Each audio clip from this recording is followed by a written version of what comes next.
Selamat pagi saudara-saudari dalam Kristus. Mari kita membuka renungan pagi kita dalam doa. Tuhan Yesus, terima kasih untuk nafas yang Kau berikan pagi hari ini.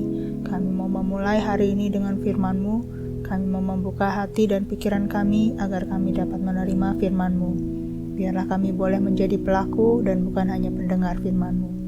Dalam nama Tuhan Yesus kami berdoa. Amin. Topik renungan kita pagi hari ini adalah terhubung. Yohanes 15 ayat 5, Akulah pokok anggur dan kamulah ranting-rantingnya. Barang siapa tinggal di dalam aku dan aku di dalam dia, ia berbuah banyak, sebab di luar aku kamu tidak dapat berbuat apa-apa.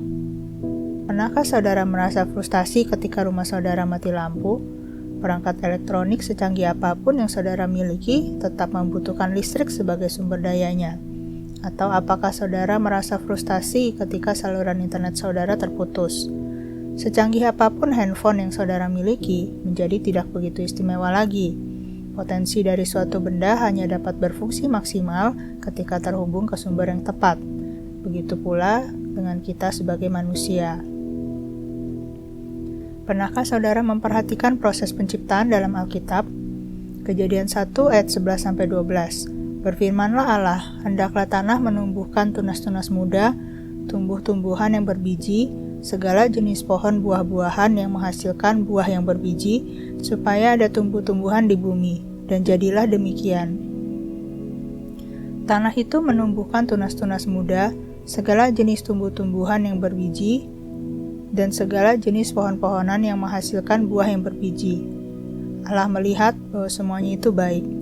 Kejadian 1 ayat 20-21. Berfirmanlah Allah, hendaklah dalam air berkeriapan makhluk yang hidup, dan hendaklah burung beterbangan di atas bumi melintasi cakrawala.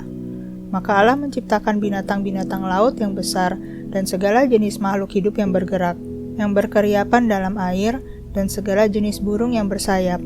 Allah melihat bahwa semuanya itu baik. Jika kita memisahkan tanaman dari tanah, perlahan-lahan tanaman itu akan mati. Jika kita memisahkan ikan dari air, perlahan-lahan ikan itu akan mati. Lalu bagaimana dengan manusia? Kejadian 2 ayat 7. Ketika itulah Tuhan Allah membentuk manusia itu dari debu tanah dan menghembuskan nafas hidup ke dalam hidungnya. Demikianlah manusia itu menjadi makhluk yang hidup. Ada yang berbeda ketika Tuhan menciptakan manusia. Tidak seperti ketika Tuhan menciptakan langit bumi dan isinya ini yang cukup hanya berfirman. Tuhan turun tangan sendiri untuk membentuk manusia dari debu tanah. Namun bukan hanya itu, Tuhan juga menghembuskan nafas hidup ke dalam hidungnya, sehingga manusia itu menjadi makhluk yang hidup. Tidak seperti ciptaan yang lainnya, manusia dibentuk sesuai gambar dan rupa Allah. Walaupun manusia diciptakan dengan tubuh dan berbagai anggota tubuh, namun manusia berbeda dengan hewan-hewan yang diciptakan Tuhan sebelumnya. Sumber kehidupan manusia bukan berasal dari debu tanah, melainkan dari nafas yang dihembuskan Tuhan. Manusia dengan akal pikirannya memiliki kemampuan untuk berkembang yang lebih dari sekedar bertahan hidup dan memenuhi kebutuhan dasar. Manusia memiliki kemampuan berkreasi dan membuat penemuan-penemuan. Kini kita menikmati berbagai terobosan dan kemudahan karenanya. Namun terkadang kita tidak menyadari bagaimana semua hal itu membuat manusia lebih mudah mengandalkan diri sendiri daripada mengandalkan Tuhan. Bayangkan jika saudara adalah seorang petani yang kelangsungan hidupnya sangat bergantung pada kondisi alam. Kemungkinan besar saudara akan banyak berdoa dan mengandalkan Tuhan untuk cuaca yang cerah, untuk hujan, untuk terhindar dari hama, untuk hasil panen yang baik. Namun jika saudara adalah masyarakat modern yang memiliki segala akses dan kemudahan, mungkin saudara bahkan lupa untuk berdoa makan. Seringkali kita lupa bahwa semua kemudahan dan kenyamanan yang kita peroleh hari ini juga merupakan berkat Tuhan. Kita melupakan bahwa nafas yang kita miliki hari ini bukan karena usaha kita yang konsisten memompa jantung. Apapun yang kita miliki hari ini bersifat sementara. Hanya Tuhan yang setia mendampingi dan menopang kita selama-lamanya. Seringkali kesibukan kita membuat kita mengabaikan Tuhan. Hanya karena Tuhan tidak terlihat oleh mata kita, bukan berarti Tuhan tidak ada di sana.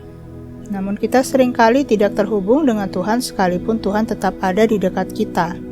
Lama-kelamaan, kita merasa jauh dari Tuhan. Kita mulai merasa kering dan kosong, karena kita tidak terhubung dengan Tuhan. Tuhan mengingatkan kita bahwa Dia adalah pokok anggur yang benar dan kita adalah rantingnya. Kita perlu senantiasa terhubung kepada Tuhan. Tuhan berkata di luar Tuhan kita tidak dapat berbuat apa-apa.